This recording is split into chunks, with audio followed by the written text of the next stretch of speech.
Okay, we move on to estrogens.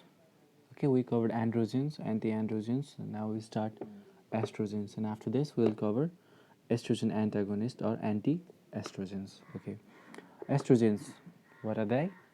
They are female sex hormones along with progesterone. Okay, progesterone. Okay, first we see the types of estrogen.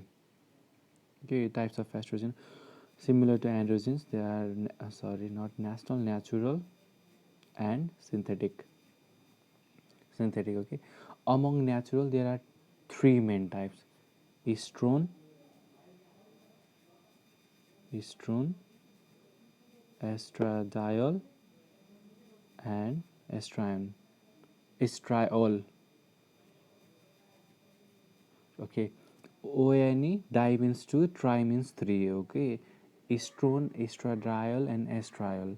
Among these, estradiol is secreted in large amount from ovaries, and the other two are formed in liver from after the conversion of estradiol. Okay, and among synthetic, they have steroidal and non-steroidal.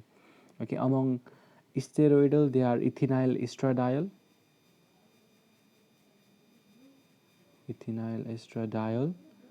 and mestranol, and among the non-steroidal is DES, diethyl acetylbestrol. These two are uh, steroidal, and the other one is DES, diethyl acetylbestrol. Okay, remember that ethyl acetylbestrol. It is a very teratogenic drug. Remember that. Okay, now I think we move on to. Okay, let me remind you again why these synthetic forms are made. They are made to increase oral bioavailability, increase the half-life, and increase feedback inhibition of FSH and LH. That is, these are there to alter the pharmacokinetics. Okay, increase half-life, increase oral bioavailability, and alteration or increase in the feedback inhibition of FSH and LH. So these are the types of estrogens. These are natural and synthetic. Moving on to mechanism of action. It's not very difficult to remember the mechanism of action. Okay, they bind to specific estrogen receptors. So there are estrogen receptors. Okay, let me remind you, there are two types of estrogen receptors, that are estrogen alpha and estrogen beta. That is alpha and beta. Okay, estrogen alpha are usually found in the uterus, vagina, ovary, breast, hypothalamus, and blood vessels. Okay, uterus, vagina, ovary, breast, hypothalamus, and blood vessels. And estrogen receptor beta are found in prostate and ovaries. Okay, it's not very necessary to remember this, but this is just for your information.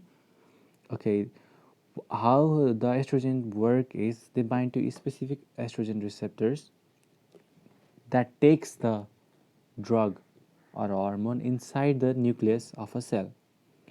It regulates the protein synthesis, then thus having their effect. Okay, this is the mechanism of action. It's very easy, not very cumbersome to remember. Okay. Uh,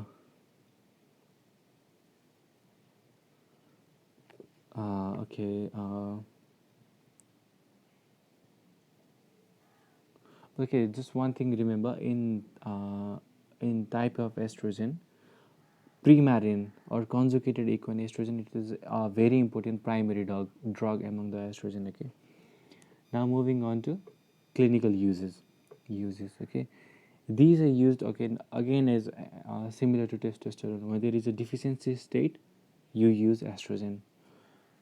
When there is a deficiency of estrogen, for example, female hypogonadism, what can that be secondary to? It can be secondary to Turner syndrome, that is 45XO, or hypopituitarism. Okay, why do we use estrogen in female hypogonadism? Okay, let me write female hypogonadism. Okay, We use estrogen replacement because this delays the development of osteoporosis, and it also helps in development of secondary sexual characters. Okay, that was the first use. Second use is HRT, that is hormone replacement therapy in menopause. Again, why? To decrease the risk or to delay osteoporosis. Okay. Third is as a contraceptive device.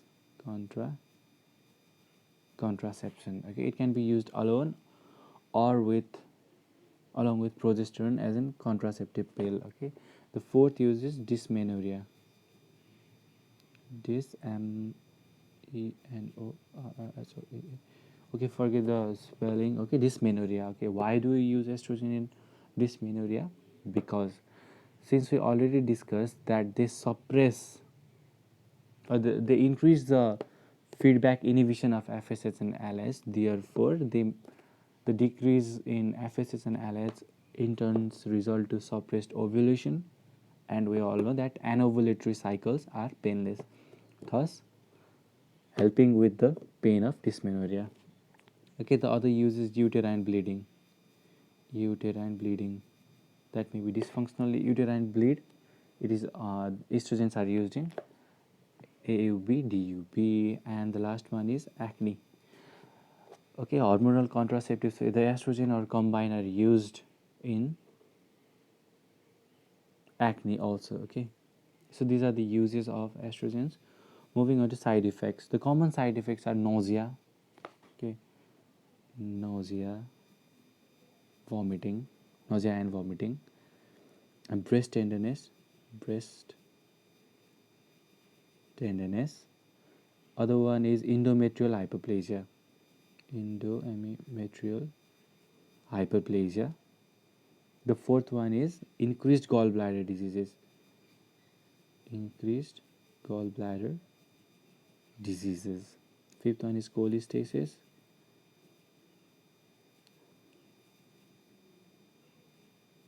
Cholestasis. Okay. Migraine. Okay, let me add here bloating. Bloating. Okay, these are few uses. These are these are the few side effects of estrogen related drugs and estrogens. Nausea, vomiting, bloating, that is feeling like the abdomen is full of gas, breast tenderness, endometrial hyperplasia, increased gallbladder diseases, cholestasis, migraine. Okay, the important point among these is uh, endometrial hyperplasia. Okay, if we use estrogen alone, then there is a high risk of endometrial cancer. The hyperplastic endometrium can lead to formation of endometrial carcinoma. Okay, therefore we supplement the estrogen along with progesterone. We give progesterone for the last 12 to 14 days of each month, so in order to counteract that effect of endometrial hyperplasia. Okay, and there is one controversial thing that giving estrogen also increases the risk of breast cancer. Therefore it should be used with caution. Okay, if other risk factors are present, like family history positive, first degree relatives are positive for breast cancer, then it should be used. Okay. Okay. There is one more thing remaining in estrogen. If we give estrogen for a short term, okay, these are usually uh, to relieve menopausal symptoms like hot flushes, night sweats, depression, irritability, sleeplessness. Okay, and for long term use, we give it to prevent or delay osteoporosis in postmenopausal women and to prevent atherosclerosis. Okay, how does giving estrogen prevents atherosclerosis? Okay, estrogen is lipid friendly. It increases SDL, that is a good cholesterol, and decreases LDL. Okay, and therefore decreasing the cardiovascular risk in postmenopausal women. Further, one more point regarding osteoporosis. Okay, how does hormone replacement therapy prevent osteoporosis? Okay, estrogen decreases the osteoclastic activity. So you can imagine in the postmenopausal period when there is no estrogen, the osteoclastic activities increase, thus leading to osteoporosis, leading to pathological fractures, vertebral compression. So estrogen, if we supplement estrogen, it decreases or inhibits the osteoclastic activity, thus preventing or delaying the onset of osteoporosis. I think that is all for estrogen. Thank you. Next time we study estrogen antagonists.